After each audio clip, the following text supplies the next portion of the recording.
So, the Barbie movie represents many themes that we talk about in class. Um, Personally, I saw it in theaters over the summer and it definitely made me cry. It was, first of all, very beautifully written and, summarized what it's like to be a woman. And the most important part of it to me to talk about is how it represented, what life would sort of be like if we were in a matriarchy rather than a patriarchy.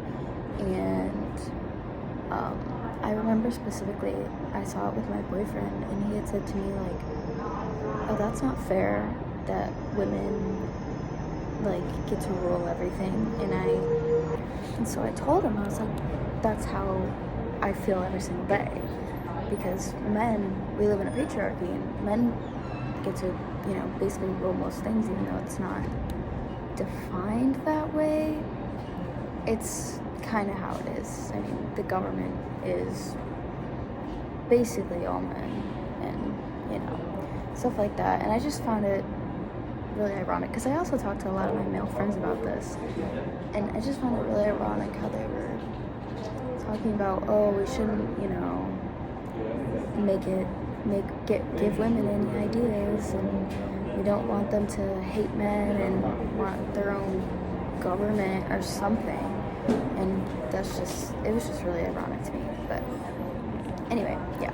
They also talked to me about how the roles of women and men need to be equal so that they don't lean one way or the other, which I did agree with, but they only thought of that because they didn't like the idea of a matriarchy.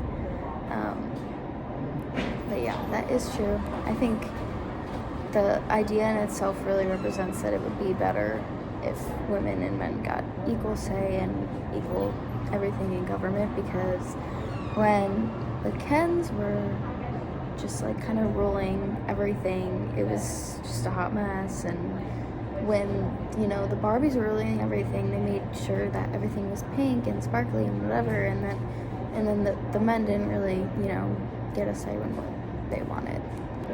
I think it's also really important to mention Ken's character arc throughout the movie and how it balances the social commentary of Barbie, the Barbies, by illustrating the unrealistic standards that men face, because they are, seen as they're supposed to be the providers and they're supposed to be rich and white and, all of the things. And if they don't reach those standards, and they can feel inadequate or, they don't feel enough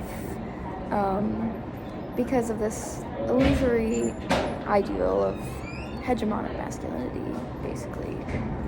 And to go off of that, I also wanted to mention how they kind of switched the roles of, the hegemonic man. They switched it so that it is a woman, especially when they're when they say, oh, Barbie has a good day every day, but Ken only has a good day if Barbie looks at him. And that's technically it's supposed to be seen in society that men are always top tier and never emotional and always doing well, and then the woman only feels full and satisfied if they have a man taking care of them. So the movie kind of really challenges this and switches it around, so it kind of can make men really understand and see what it's like when the roles are reversed.